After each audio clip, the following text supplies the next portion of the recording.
Boa noite, irmãos. Quero cumprimentar cada um com a graça e com a paz do Senhor, né? Eu quero aqui dizer que nós vamos, nessas semanas aí que se seguem, né, nós vamos fazer um estudo sobre as doutrinas da graça. Sei que muitos irmãos já as conhecem, né? Elas de cor até, mas é sempre bom nós termos uma ideia e relembrarmos cada uma delas, né? Hoje eu quero trazer para os irmãos um contexto histórico, né? Porque essas doutrinas elas não chegaram assim do nada, né? Elas simplesmente apareceram do nada. Elas têm um contexto histórico para que elas possam surgir e para que elas por que elas surgiram, né? E uma introdução. Então hoje vai ser simplesmente um contexto histórico, uma introdução de todas essas doutrinas. Nas semanas que seguem, nós vamos nos aprofundar em cada uma delas. Então, eu peço que os irmãos compartilhem também com as pessoas que essas doutrinas elas são tão profundas que muitos dos grandes homens de Deus da história, eles foram convertidos ao Evangelho através dessas doutrinas, né? Então, que nós possamos alcançar mais pessoas através do ensinamento dessas doutrinas. Nós vamos orar, pedir a orientação do Senhor, pedir que o Senhor nos ajude, né? E nós vamos iniciar então esse contexto histórico e essa introdução que isso é extremamente importante para nós conseguirmos entender essas doutrinas e vermos como que elas são maravilhosas e como que Deus moveu a história para que nós entendêssemos qual o significado de cada uma delas, né? Então vamos orar. Deus Santo, nós agradecemos ao Senhor, ó Pai, por mais esse estudo, por mais esse dia memorável que o Senhor preparou para nós, que o Senhor possa ser glorificado nele desde o amanhecer até o anoitecer. Que o Senhor, ó Deus Santo, possa crescer em nossos corações em entendimento e em sabedoria. Nos ajude, ó Deus, a compreender cada um desses ensinamentos.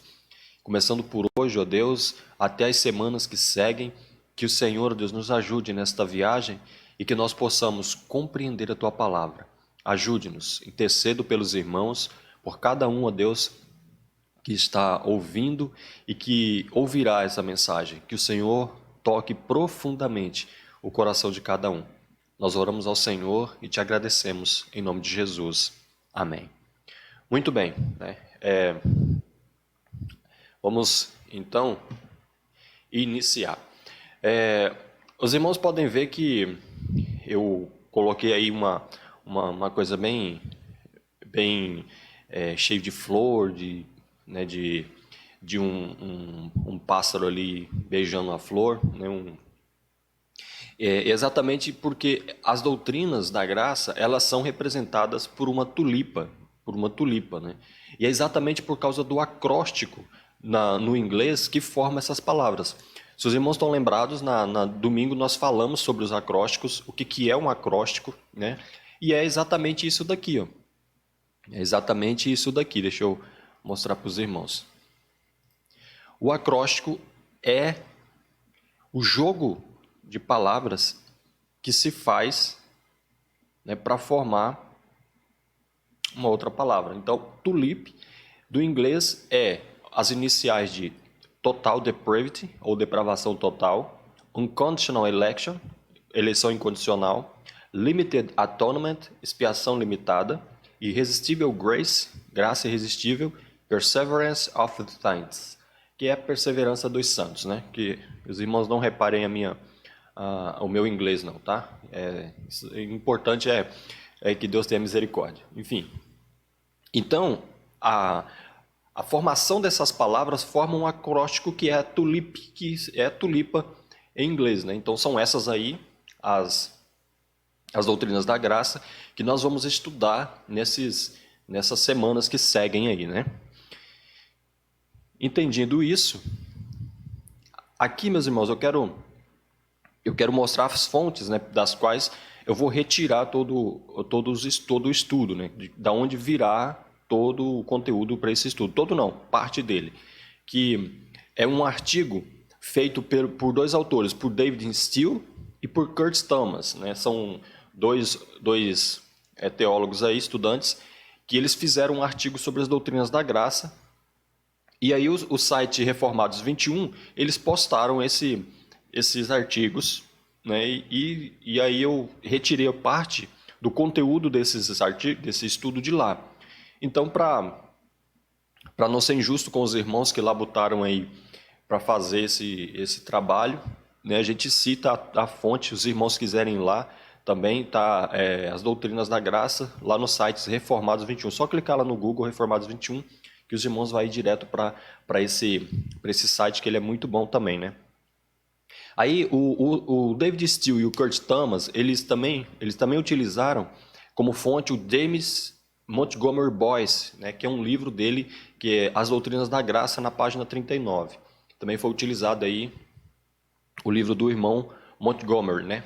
Montgomery Boyce. Então, para nós sermos justos aí com os irmãos que fizeram o artigo, tá aí a citação da fonte, da onde nós vamos tirar grande parte, não todo, mas grande parte do estudo que nós vamos fazer nessas semanas, tá bom? É sempre bom fazermos isso para sermos justos com os irmãos. Uma introdução aí, ó. As doutrinas da graça dependem uma das outras. E juntas, elas apontam para uma verdade central. E que verdade é essa? A salvação ocorre inteiramente pela graça, porque ela pertence inteiramente a Deus.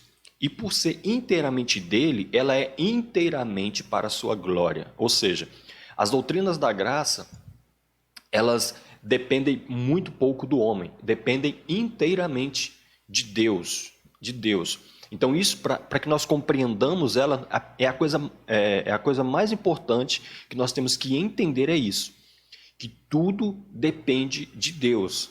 As doutrinas que nós vamos estudar, elas advêm de Deus, elas têm como ponto inicial o Senhor, têm como criador o próprio Deus. O homem, ele não trabalha muito para que elas aconteçam, né? O homem, ele é o alvo final, né? É o alvo final dessas doutrinas. Mas toda ela é criada, planejada, aplicada por Deus, né? Pela Trindade. Nós vamos ver isso também, né? Que a Trindade trabalha em cada uma dessas doutrinas, né? Para que possamos apreciar a glória de Deus nas doutrinas da graça, em toda a sua plenitude, é útil reconhecer o papel desempenhado por cada pessoa da Trindade nos 5 pontos do calvinismo. Esses 5 pontos do calvinismo é outro nome que nós damos aí para essas doutrinas. São 5 pontos, são 5 bases, são 5 pilares que sustentam aí a ideia do calvinismo, né? E por isso que nós precisamos hoje entender o contexto histórico, para nós conseguirmos, então, seguirmos o rumo e entender uma por uma dessas doutrinas, né? Então, antes de nós iniciarmos, os irmãos precisam compreender. Toda a doutrina da graça, ela vem de Deus, depende de Deus, e sem Deus é impossível do homem cumpri-la. É impossível. Então, é de Deus, vem de Deus. Isso é extremamente importante.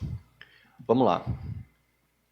Consideremos o seguinte: a eleição é escolha de Deus Pai, ou seja, na eternidade, na eternidade, Deus ele elege alguns, elege seus filhos para também serem salvos e viverem na eternidade.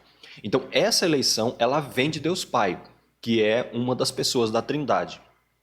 Então, prosseguindo, a expiação é o sacrifício de Deus Filho, ou seja, a expiação, retirar o poder do pecado de nós, vem através do sacrifício de Deus Filho, né? Então, que é a segunda pessoa da Trindade. A eleição é de Deus Pai, que é a primeira pessoa da Trindade.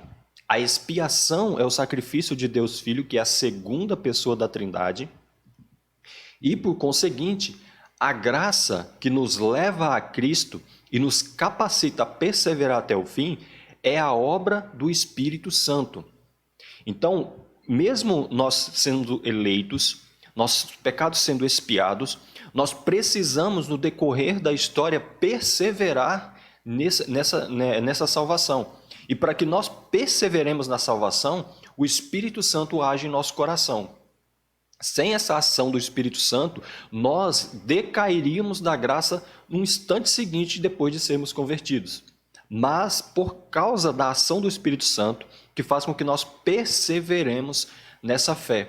Então, os irmãos podem ver aí a união da Trindade nessas doutrinas. Primeiro, a eleição de Deus na eternidade. Depois, Cristo expiando o pecado do homem, tirando totalmente a força da lei que o pecado tem sobre o homem. E o Espírito Santo nos capacitando dia a dia a perseverarmos nessa fé. Então, é uma unção desses três, unção que eu digo de unir, é uma união entre as três pessoas da Trindade trabalhando na aplicação da doutrina da graça na vida do homem. Então os irmãos podem ver que advém de Deus, é aplicado por Deus e é continuado por Deus, Então isso é importante para nós entendermos a doutrina da graça. Continuando. Olha só, os irmãos também percebem que a doutrina da graça, elas estão interligadas. As doutrinas da graça, elas estão interligadas. Uma depende da outra. Olha só, primeiro, a depravação total.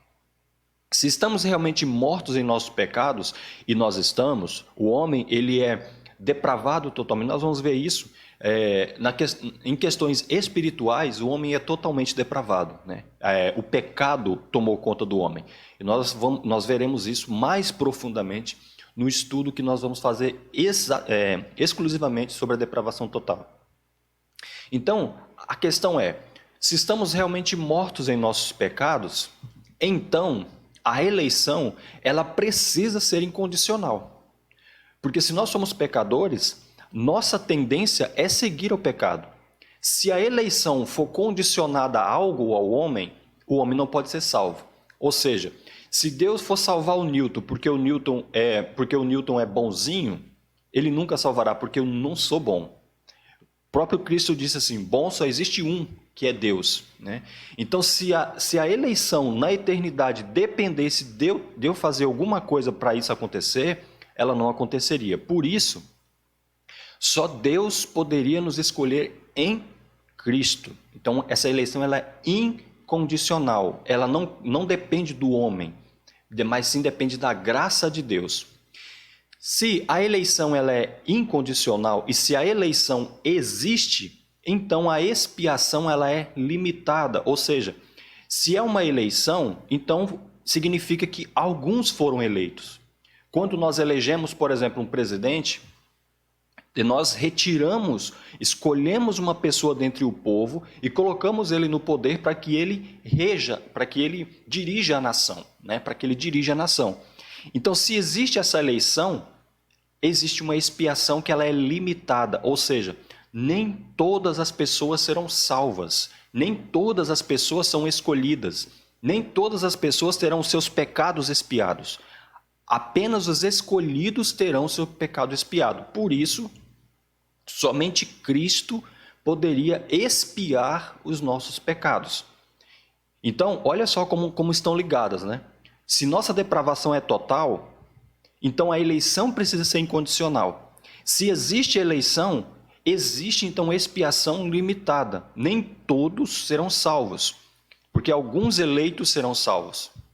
Então, diante disso, se nós somos depravados totalmente, nós necessitamos de uma graça eficaz. E o que é a graça eficaz? A graça eficaz é o Espírito Santo nos conduzindo dia a dia, fazendo-nos perseverar nessa graça, fazendo com que ela seja eficaz em nós. Então, sem essa ação do Espírito Santo, essa graça não seria eficaz. Se dependesse do homem, a graça ela falharia miseravelmente. Mas como não depende do homem e depende de Deus, depende do Espírito Santo, então essa graça ela se torna eficaz em nós, né? Então, somente o Espírito poderia nos levar a Cristo. Nós, por nossos próprios esforços, não temos condições alguma de ir a Cristo. Alguma. Porque o nosso coração pende para o pecado, pende para o erro. E o próprio Deus diz que os seus olhos eles não podem contemplar o mal. Então, para que nós nos acheguemos a Deus, nós precisamos ser puros. E essa pureza vem através da expiação dos nossos pecados. E os pecados são expiados, então o Espírito Santo trabalha em nós para que essa graça seja eficaz, para que eficazmente Cristo nos salve. E aí, se a graça é eficaz, nós precisamos continuar firmes nesta fé. E para que nós precisamos continuar firmes nessa fé, na luta do dia a dia, nós precisamos perseverar todos os dias. E essa perseverança que nos mantém firmes na fé, vem do Espírito Santo também. E nos faz perseverar nele. Então, olha só, os irmãos vendo que o homem, ele é somente o alvo de tudo isso. Todo o processo depende de Deus, né? Nós caímos, Deus nos elegeu, Cristo nos expiou, o Espírito Santo torna essa expiação eficaz e o Espírito Santo faz com que nós perseveremos dia a dia nessa fé, né? Então, olha só para os irmãos ver que maravilha, que coisa mais fantástica e como elas se interligam, né? Como essas doutrinas elas se interligam uma na outra. Então nós vamos, no decorrer aqui desse estudo, nós vamos ver isso, nós vamos estudar uma por uma dessas doutrinas e os irmãos verão quão maravilhosas são essas doutrinas. É lógico, faremos aí uma consulta nas Escrituras para isso, né? Continuando, Romanos 11:36 ele diz assim, pois dele, por ele e para ele são todas as coisas. A ele seja a glória para sempre. Então, esse texto de Romanos está falando que a glória é dada unicamente ao Senhor, né? Então, as doutrinas da graça, elas visam isso. Elas visam a glória de Deus. Nós vamos entrar agora no contexto histórico, nós vamos ver que no decorrer da história, as pessoas tentaram tirar essa glória de Deus e colocar essa glória no homem, né? Porém, graças ao Espírito Santo, graças ao Senhor, isso foi barrado até certo ponto, né? Mas nós vamos ver isso mais detalhadamente a partir de agora. O contexto histórico, olha só.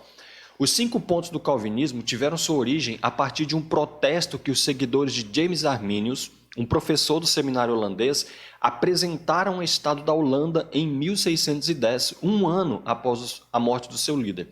Então, o que aconteceu? Arminius, que era o Jacob Arminius, ou James Arminius, era professor lá do seminário na Holanda. E ele pegou e dava aula, então ele tinha os seus seguidores, nesse seminário e tudo mais, ele tinha os seus seguidores, homens que aceitavam seus ensinos. Então, quando ele morreu, um ano depois da sua morte, esses seguidores pegaram as doutrinas de Armínio e trouxeram até a igreja da Holanda, para que a igreja da Holanda aceitasse aceitasse essas doutrinas. Os irmãos podem ver que não foi Armínio que causou toda essa confusão, e sim os seus discípulos, né, os discípulos dele. Armínio foi apenas a mente intelectual por trás de tudo isso. A ação de tudo foi feita pelos seus seguidores. Olha só. Então, o que eles fizeram? Eles pegaram os ensinamentos de Armínio, montaram um artigo de fé com cinco artigos e trouxeram até a igreja da Holanda. Aí falam assim, o protesto consistia de 5 artigos de fé baseados nos ensinos de Armínio e ficou conhecido na história como a remonstrance, ou seja, o protesto. Então eles pegaram esses 5 artigos, trouxeram em forma de protesto para a igreja, para que a igreja analisasse. Então, o partido arminiano insistia que os símbolos oficiais de doutrinas das igrejas da Holanda, que era o catecismo belga, a confissão belga e o catecismo de Heidelberg, fossem mudados para se conformar com os pontos de vista doutrinários contidos no protesto. Então eles pegaram esses protestos, esses artigos, trouxeram para a igreja e falaram, vocês peguem o catecismo, o Confissão Belga e o catecismo de Heidelberg e mude eles para que eles possam se adequar a esses ensinamentos, porque esse ensinamento aqui é o ensinamento das Escrituras. Então eles queriam realmente fazer uma reforma profunda nas igrejas. A Confissão Belga e o Catecismo de Heidelberg eram os livros que a Igreja da Holanda utilizava para basear suas doutrinas. Igual nós temos hoje a Confissão de Westminster, né? O Catecismo de Confissão de Westminster que nós seguimos, e como a Igreja Reformada. Então, eles fizeram isso. E aí, as doutrinas às quais os arminianos fizeram objeção eram as relacionadas com a soberania divina, a inabilidade humana, a eleição incondicional ou predestinação, a redenção particular ou expiação limitada, a graça irresistível, chamada eficaz, e a perseverança dos santos. Essas são doutrinas ensinadas nesses símbolos da igreja holandesa e os arminianos queriam que elas fossem revistas. Então, o que eles fizeram? Eles simplesmente queriam fazer uma reviravolta em toda a igreja reformada, né? A igreja reformada da Holanda teve que enfrentar esse desafio, né? Então, é bom a gente entender aqui que não foi Armínio em si que causou todo esse alvoroço, mas sim os seus seguidores, né? Que causaram todo esse alvoroço aí. Mas aí, o que a igreja holandesa fez? A igreja holandesa, como naquela época eles levavam muito a sério essa questão doutrinária, essa questão de fé, o que eles fizeram? Então, eles em 1618, eles convocaram um sínodo nacional para reunir-se em Dort, a fim de examinar os pontos de vista de Armínio à luz das Escrituras. Então, de forma lógica, e como eles levavam muito a sério, eles pegaram esses artigos e falaram, não, nós vamos analisar. Se realmente condizer com as Escrituras, nós vamos aceitá-los e vamos incluí-los aí ou modificar completamente os nossos símbolos de fé. Mas aí, em 1618, eles pegaram. Essa convocação foi feita pelos Estados Gerais da Holanda para o dia 13 de novembro de 1618. Então, eles fizeram essa convocação, né? Aquela época, a igreja comandava o Estado, enfim, era uma coisa bem complicada, né? Então, constou de 84 membros e 18 representantes seculares. Então, eram 84 membros que iria debater e 18 representantes seculares, que eram representantes aí da sociedade. Entre esses estavam 27 delegados da Alemanha, Suíça, Inglaterra e de outros países da Europa. Para os irmãos verem quão sério foi o negócio, né? Quão sério eles levaram essa situação, que eles reuniram os delegados ali da Europa inteira, né? Então eles trouxeram essas pessoas e falaram, não, vamos analisar, porque a igreja da Holanda, a igreja holandesa era uma igreja muito importante, e essas doutrinas que eles tinham eram doutrinas muito importantes, eles levavam ela extremamente a sério. Olha só o que aconteceu, ó. Durante os 7 meses de duração do sínodo, houve 154 sessões para tratar desses artigos. Então, eles se reuniram 154 vezes. Imagina o debate que não tinha entre aqueles irmãos, né? Aqueles irmãos debatendo fervorosamente essas coisas, debruçados nas Escrituras, debruçados em textos originais e tudo mais, e estudando doutrina por doutrina e debatendo elas, né? Eu até imagino quão acalorado foi esses debates. Aí, após um exame minucioso e detalhado de cada ponto, feito pelos maiores teólogos da época, representando a maioria das igrejas reformadas da Europa, o sínodo concluiu que, à luz do ensino claro das Escrituras, esses artigos tinham que ser rejeitados como não bíblicos. Isso foi feito por unanimidade, ou seja, os 84 membros, por unanimidade, decidiram, esses artigos dos seguidores de Armínio, eles não são bíblicos. Eles não são bíblicos. Então, depois disso, toda a igreja reformada da época rejeitaram esses artigos de Armínio, né? Lógico que Os arminianos não pararam por aí, eles continuaram. Só que não foi só isso. Eles foram ainda mais profundo, mais à frente ainda. Não somente isso, mas o concílio impôs censura eclesiástica aos remonstrantes, depondo-os de seus cargos e autoridade civil, governo, os baniu do país por cerca de 6 anos. É claro, foi um certo exagero, né? Lógico, foi um exagero expulsar as pessoas do país por causa disso. Mas isso é para nós termos uma noção do quão sério era a situação, de como que as pessoas levavam isso a sério, né? As doutrinas da igreja, as doutrinas que regiam a igreja, era algo sério. As pessoas levavam extremamente a sério. E aí para os irmãos verem exatamente isso. Então, essa foi a história de tudo isso, né? Os irmãos lá de seguidores de Armínio, eles pegaram os ensinamentos de Armínio, trouxeram até a igreja da Holanda. A igreja da Holanda então olhou aqueles artigos, analisou aqueles artigos, reuniu, convocou uma assembleia geral. Então nessa assembleia geral vieram 84 pessoas, 84 membros. Esses 84 membros ficaram lá em 154 sessões analisando cada situação.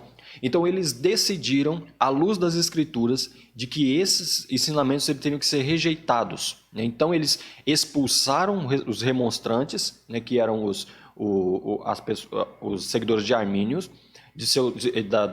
da igreja, né, impôs censura eclesiástica a eles, e também expulsaram de seus cargos civis. Por exemplo, se a pessoa fosse um funcionário público, ela era expulsa do funcionalismo público por causa desse ensinamento.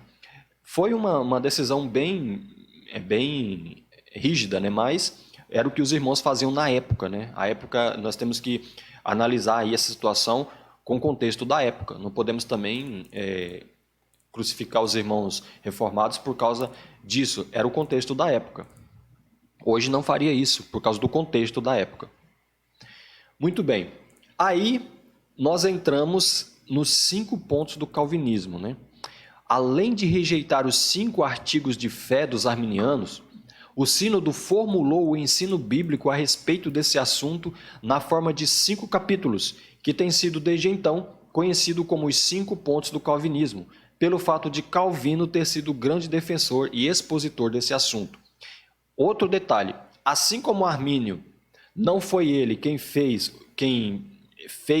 os 5 pontos do arminianismo e trouxe toda essa confusão, Calvino também não foi ele quem montou os 5 pontos do calvinismo, né? Apesar do ensinamento de Calvino conter todos os 5 pontos, né? Não foi ele quem fez os 5 pontos, foram os irmãos ali daquela assembleia. Então eles pegaram e montaram esses 5 pontos do calvinismo para ser uma forma de rejeição ou uma forma de combate aos 5 pontos do arminianismo, né? Então, assim nasceu os 5 pontos do calvinismo e assim nasceu essa doutrina que nós vamos estudar agora. Os irmãos podem ver que essas doutrinas, elas não nascem assim, do nada, né? Não é como se, né, Calvino e Armínio um dia estavam ali sentados sem fazer nada, falou: Calvino, você está fazendo alguma coisa? Não estou fazendo nada não, vamos ali inventar umas doutrinas? Não foi assim, o negócio foi bem mais profundo, bem mais complicado, houve debate, houve até expulsão de irmãos, enfim, houve um negócio bem acalorado para que hoje nós tivéssemos esses 5 pontos do calvinismo, né? Então, é isso que nós vamos estudar. Agora, vamos fazer aqui uma comparação entre eles para que nós possamos compreender aí com exatidão. Por exemplo, o arminianismo, ele ensina capacidade humana ou livre-arbítrio, né? Ou seja, eles ensinam que todos os homens, embora sejam pecadores, ainda são livres para aceitar ou recusar a salvação que Deus oferece. Então, os arminianos ensinam isso, que o homem tem a capacidade de aceitar ou recusar a salvação, né? Deus trabalha no coração do arminiano, né? Segundo os arminianos, trabalha no coração do homem, e o homem pode ter a possibilidade de não aceitar esse trabalho de Deus no coração dele, né? Então isso daqui é o ensinamento do arminianismo. O calvinismo ensina a depravação total. Todos os homens nascem totalmente depravados, incapazes de se salvar ou de escolher o bem em questões espirituais, né? Então, dependendo de questão espiritual, segundo o calvinismo, o homem não tem a capacidade de salvar-se a si mesmo. É como um bebê recém-nascido que está afogando-se em um mar bravio. Não tem como aquela criança salvar por si só, a não ser que alguém vá lá e retire ela de lá, né? Então, segundo o calvinismo, essa que é a condição do homem. O outro ponto ensinado pelo arminianismo é a eleição condicional, ou seja, que a eleição depende do homem. Deus elegeu os homens que ele previu que teriam fé em Cristo. Ou seja, os arminianos ensinam que, num decorrer do tempo da história, Deus previu que o Newton ia ter fé suficiente para crer em Cristo, então Deus o salvaria, né? Então, é uma previsão, é como se Deus prevesse. E essa previsão depende de eu ter fé ou não. Então, essa é a eleição condicional. Para que Deus eleja, a condição é que eu tenha fé para crer. Então, essa é a eleição condicional ensinada pelo arminianismo. O calvinismo ensina a eleição incondicional, ou seja, Deus escolheu dentre todos os seres humanos decaídos um grande número de pecadores por graça pura, sem levar em conta qualquer mérito, obra ou fé prevista nele. Ou seja, Deus, lá na eternidade, ele colocou no livro da vida todos aqueles que seriam salvos. Então ele escolheu um grupo de pessoas durante toda a história, durante toda a época, para que essas pessoas possam usufruir da era vindoura, da salvação eterna, para que essas pessoas possam ser expiadas seus pecados através de Cristo. Então, por isso, essa salvação ela é incondicional, ela independe do homem. O homem não pode fazer nada para que ele possa ser salvo. A eleição ela é condicionada única e exclusivamente a Deus na eternidade. Então, isso é o ensinamento do calvinismo. E nós vamos ver, lógico, mais profundamente esse ensinamento. O arminianismo ensina a expiação ilimitada, ou seja, que Cristo morreu por todos e não somente pelos eleitos. Então, os arminianos ensinam que Cristo morreu por todas as pessoas na face da terra, todas sem exceção. Por isso que eles creem que na expiação condicional, né? Porque se eles não ensinar a eleição condicional, a expiação ilimitada ela fica sem sentido, né? Ela fica sem sentido. Por quê? Porque se a expiação é ilimitada, ou seja, todos serão salvos, não existiria uma eleição.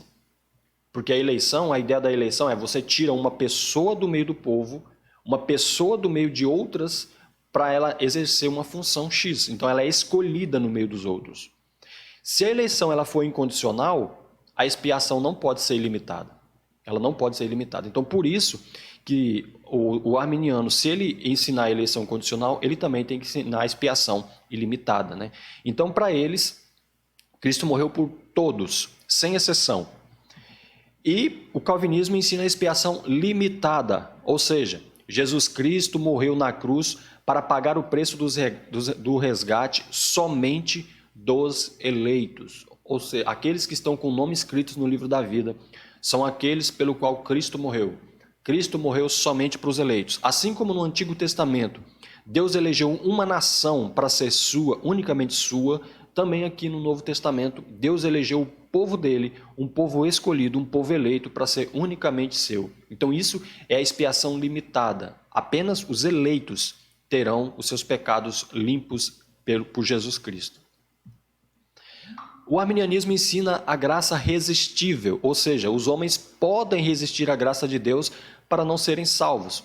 O Espírito Santo trabalha no coração, segundo os arminianos, o Espírito Santo trabalha no coração do homem, mas o homem tem a capacidade de rejeitar isso. O homem tem a capacidade de falar, não, eu não quero ser salvo. O homem tem a capacidade de falar, para de me perturbar que eu não quero ser salvo, né? Já o calvinismo ensina a graça irresistível. A graça de Deus é irresistível para os eleitos, isto é, o Espírito Santo acaba convencendo e infundindo a fé salvadora neles. John Piper, ele tem uma frase muito interessante que ele fala assim: a graça de Deus é como um caminhão desgovernado. Aonde passa, ele destrói, ele causa estrago, ou seja, ele mata o velho homem e faz com que o novo homem seja salvo. Assim como você não consegue por si mesmo controlar um caminhão desgovernado, você também não consegue controlar a graça de Deus. A graça de Deus, ela é irresistível para os eleitos. Aquele que é eleito em Deus, eleito em Cristo, ele não resiste à graça de Deus. O homem resistir à graça de Deus é como um ser humano resistindo ao poder imenso de um Deus. É impossível, né? Vamos lá.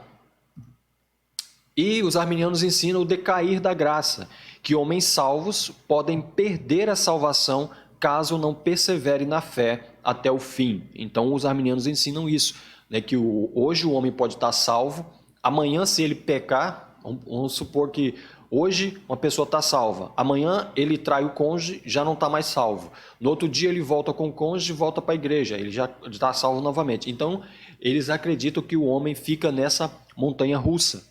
Já o calvinismo não, o calvinismo ensina a perseverança dos santos. Todos os eleitos vão perseverar na fé até o fim e chegar ao céu. Nenhum perderá a salvação.